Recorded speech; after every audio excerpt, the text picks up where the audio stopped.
This is Natasha Alexander, and you're watching TheBrkPhil.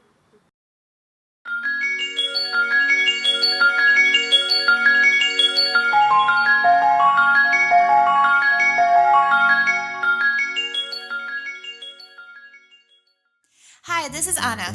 And this is Izzy. We took a trip to New York to visit up-and-coming artist Natasha Alexander, based out of Brooklyn, New York. We got lost when we got there. We got there about an hour late, but Natasha was a sweetheart and stuck around for our interview. During our interview, we couldn't help how down to earth she was, and we both admired her authenticity. This is our very first video of our new series where we introduce inspiring new musicians on our channel.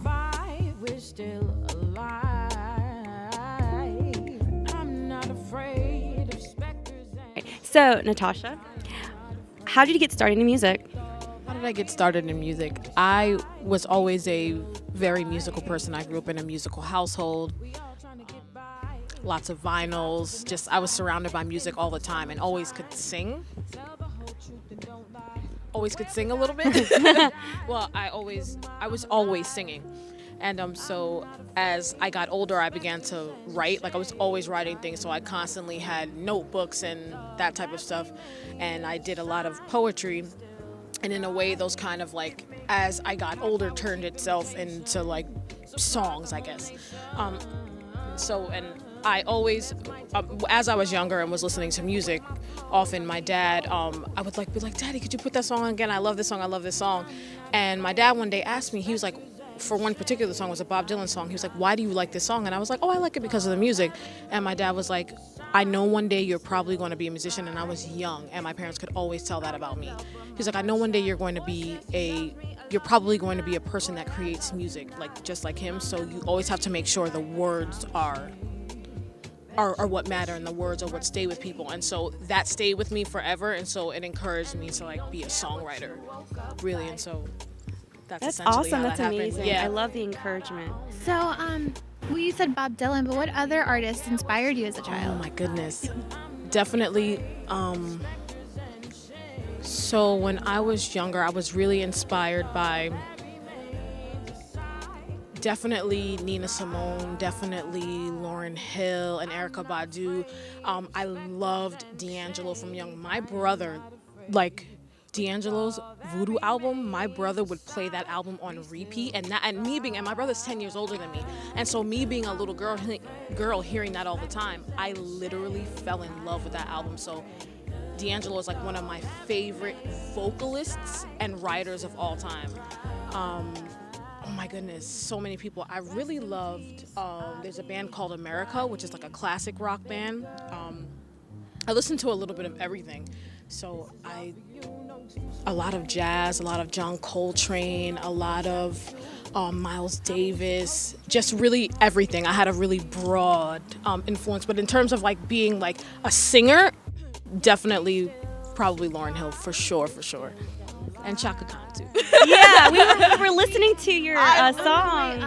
And I was like, Izzy said she reminds you of, like, Lauryn Hill, and I was like, I was thinking, like, Erykah Badu. Yeah, so I get a comparison a lot to Erykah Badu and Lauryn Hill, and they definitely were people that I was inspired by, and especially how they were very authentically themselves. Like, there's, like, when you look at Erykah Badu's brand, there's nothing contrived about her brand. Like, she was never one of those artists that tried hard to be, like, different, or, you know, like, she just was really herself, and I was drawn to that so much. And then also Lauryn Hill being, like, so intelligent and just being very talking about a lot of political and social issues, which have always been important to me too. So yeah. Definitely. And your second song, was it Spectres and Shades? So Shades, yes. Shades. Okay, so for that song, it talked a lot about social justice as well. So Yeah. could you tell me a little bit more about that song that would inspired you to write that song? So Shades really was inspired by me seeing so much happening kind of around me and not being able to place it. I was like, I am really dealing with a lot. I was dealing with a lot personally, and as well as kind of just seeing, like, the way the state of kind of, like, our youth are, and just, like, you know, like, I hate to sound like an old lady, you know what I mean, because I'm young, but I've always been an old soul, and I just kind of, I sometimes see the way the world is going, and it was really kind of just crazy to me, and so I had to kind of sort that out with something. Like the same thing with my song Black Bodies, that I wrote about all the stuff that was going on in the United States, and like because I went to a lot of the protests and stuff like that here. Like yes, I was one of those annoying people on the FDR drive, and I do not care. No, but we love that, and we need more people to be influenced and to recognize what's happening What's in today's happening in the world. Like, exactly. I can't, like, I feel like as an artist, it is your responsibility to speak on what is happening in culture. You know what I mean? Like people that are going to work sitting at a desk every day, they can't really necessarily do that. But you as a creative person, that gives you a little bit of a platform. You have to do that. So essentially, though, my songs are always like that. It has to be either what I'm dealing with or what I'm seeing or what I'm feeling, because I'm a very perceptive person, and so I have to kind of process everything that that I'm seeing or is going on around me, and I just choose to put it in songs. So. No, that's awesome. And I was saying, and we've talked before that there's a lot of commercializing, a lot of pop artists, and they just sing about nonsense. They don't really, like you said, they don't sing about anything else. So what do you hope your listeners take from listening to your music? I hope that my listeners, what they take from my music is a message that someone out there is thinking and feeling a lot of the same things that they are. I think it's very easy, and not in like a teenage kind of angsty, way, like kind of melodramatic way, but it's very easy to feel very isolated in what you're dealing with and what you're going through.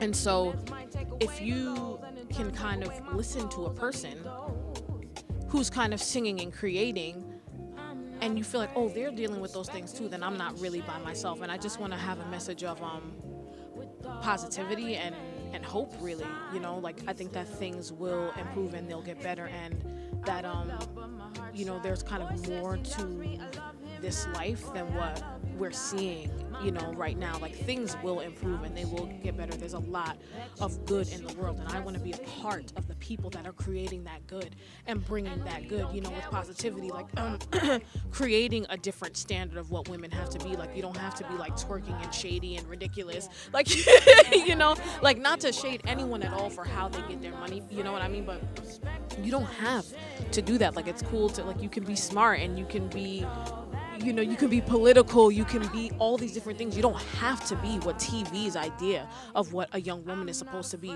or what a person of color is supposed to be, or any of those things. You know what I mean? I want to provide a different kind of outlook and perspective on that. Awesome. I know. That is going to motivate so many people, so many young girls. I hope to do that. Yeah, I really definitely do. Let's see, is there anything you want to add on to that? Well, since we're on the topic, so have you met any fans or anybody that's kind of come up to you and said your music has touched me, and how did that make you feel? I have, there was actually one night where I was out with my friend and I had just launched my first music video, 3 Bells, and my homegirl was like, Tasha, this guy keeps looking at you. She was like, because I think he recognized you. Like, and it's actually really funny. Somewhere I was working, actually, someone had Googled me and they come to me, they're like, oh my God, I can't believe that you can like sing like that. So it's little things like that. But a lot of the support that I get also online is like people writing me saying like, I did not know that music could have substance like this anymore. And it's not to say other people aren't creating worthwhile music, because I think actually there's even like some pop artists that really are creating worthwhile material. So it's not like, like above ground kind of like, sometimes there's this argument that like underground music is more substantial, but sometimes it's not. It lacks substance. It's maybe more aesthetically different, but it's kind of sometimes just as baseless. So so when people come to me and say like, I didn't know that music could sound like this anymore, it's like, I really connected to when you said like, school loan folks after you in a song. Like people really like, they really connect because they're like, oh my God, I think the same thing all the time. So it really fills me. It's that stuff that, or like when I get like, the messages from people will write me on Instagram, or they will write me on my Facebook like, oh my goodness, I was waiting for you to come out with another song. Like that for me is so meaningful, because I create this material and this work for my listeners. You know what I mean? Like No, but I really mean that. Like, I create this material. Like, I say this, and I've said it before, and I know it sounds crazy. I do this in service to the people. I'm signed to the people. That's really what I believe. And so I create this work as something for them. And so when people tell me, like, man, like, that was really encouraging, or people that tell me that my music inspires them to write, like, with as many times that I've struggled with writer's block, I am so glad that I could be like kind of like the person that someone hears my music and they're like, damn, that is inspiring me to write again. So that is so moving and so meaningful to me. It makes me feel like what I'm doing, because sometimes it's easy to feel like in terms of the way our culture works and like celebrity culture, it's easy to feel like, well, I look at that formula and I don't fit that formula. I feel that all the time. I'm like, well, see what they got, I don't necessarily like, I'm not offering that. So you know what I mean? So it's very easy to feel like what I have is not necessarily what people are looking for. But when I hear that, I'm like, no, these are the people that I'm creating this work for, the people that are looking to be encouraged and looking for something positive and meaningful, or people that, like, I've always wanted to create and like I've always wanted to write songs, and I feel really inspired when I hear your stuff. And that for me is everything. I will do it for that until the day that I die, because that is so important to me. Wow, that's so powerful. I love it. And you don't really hear that type of motivation in today's society. It's kind of like they're all just there for quick buck. Like for us, this whole thing, we're not getting paid for doing this. Right. We just like kind of informing the audience what's out there. Like, we're from Delaware, so it's kind of desolate in a way. Like, there's really no substance. So right.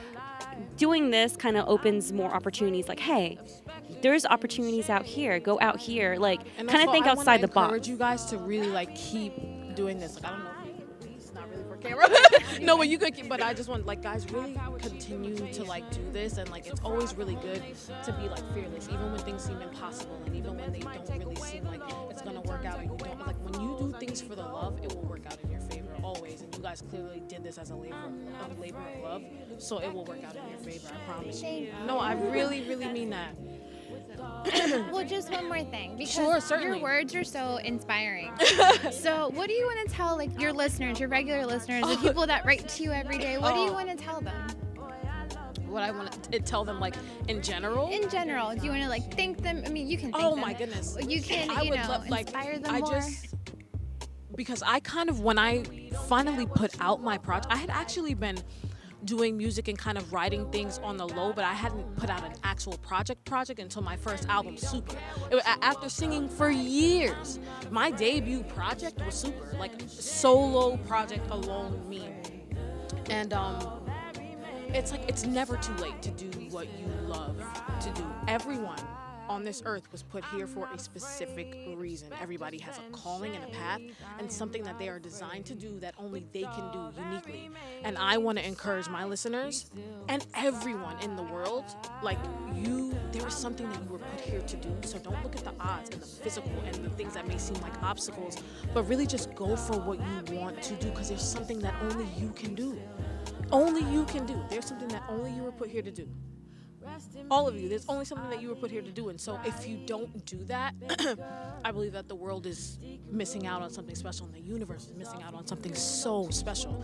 So it's never too late. Like, Super was my first project, and it was after many, many years. There were people that started way earlier than me, and I was so blessed for that to be my debut project. Literally, that album dropped, and I was getting calls to do radio drops the next day. I had no label pushing. I had no nothing. I had my little voice and some songs that I wrote, over a couple of years. So I just want to encourage you that it's never too late. And I believe that art in any capacity, whether it's film, whether it's photography, it's a way that it's something that touches people's subconscious.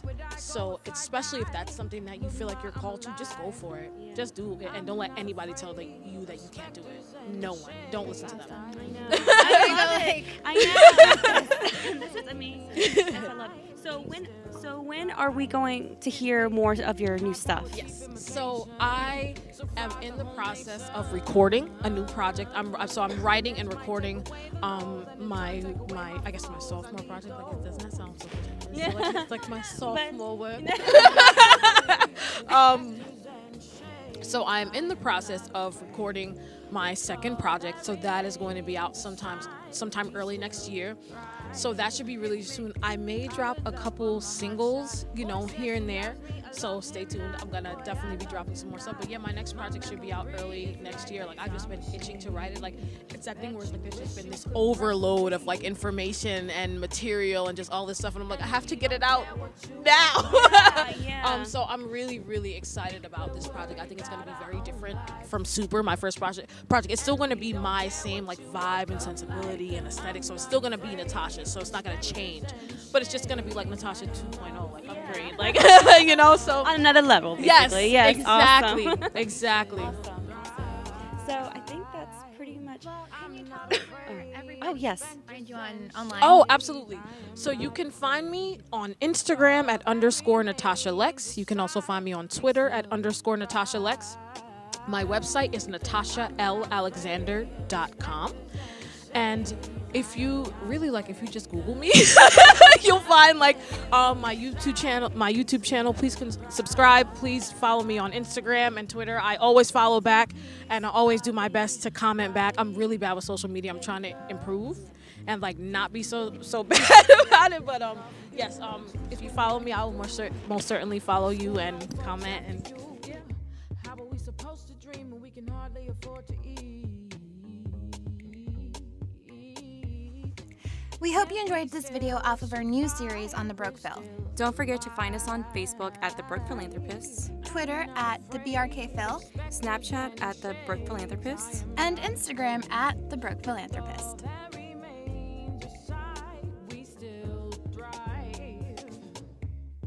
We all trying to get by, survive to the next